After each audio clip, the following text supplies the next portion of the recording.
Sino ba ang hindi makakaalala at nakakamiss dito? Isa nga sa nakakakilig ay ang bardagulang nangyayari kina Janine Gutierrez at Paulo Avellino, especially nung time ng seryeng Marry Me, Marry You. Maraming kumalat na video kung saan panay ang paliwanag ni Janine ng time na late siya sa set at hinihintay na sila ni na Paulo at Jake. Todo paliwanag naman si Janine na ayon sa actress ay 1 minute lang ay nando na siya at di siya late. Narito at ating panoorin. Direct Rico, ready na ba set natin? Ay, ready na. Sino lang hinihintay natin? Ay, si Janine. Hi Janine! What time is it? Welcome to the set. Jake, mga ilang minutes na tayo naghihintay kay Janine? Mga 30, 30? Oh, she's running! Nandito na ako kanina, di ba, boy? Ha? Wala. O hindi ah. Kayo na pa talaga kami naghihintay. Uy, hindi ako. Tinawag ko ni Vince 7:19. Tinawag niya ako 7:19. Sabi Ikaw ko, pala, ano, Vince, eh. Sabi ko, ano oras yung Zoom? 7:20? 1 minute.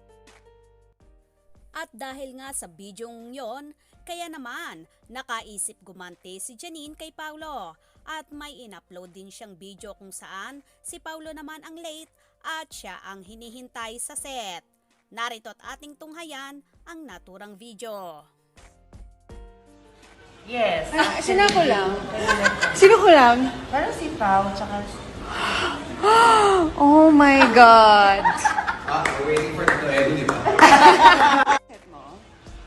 yes. Sino ko lang? Sino ko lang? Parang si Pao, tsaka Oh my God!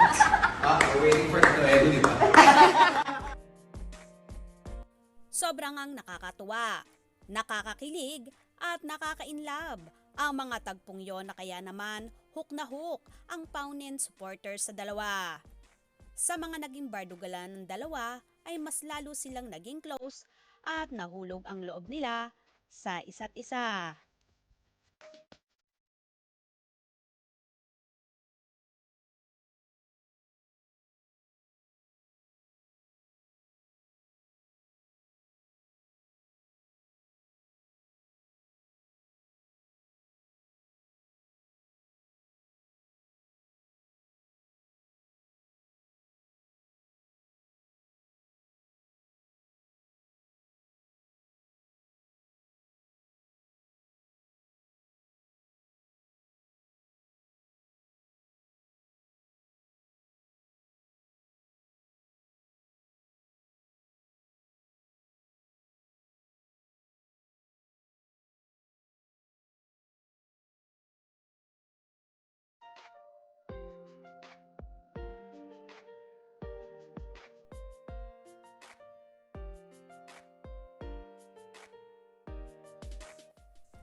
Miss nyo na ba ang Paunin?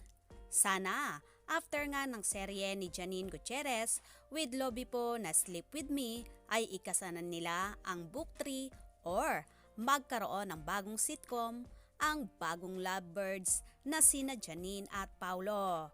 Mga ka-scoop, anong magiging reaction nyo sa bidyong ito? Comment below!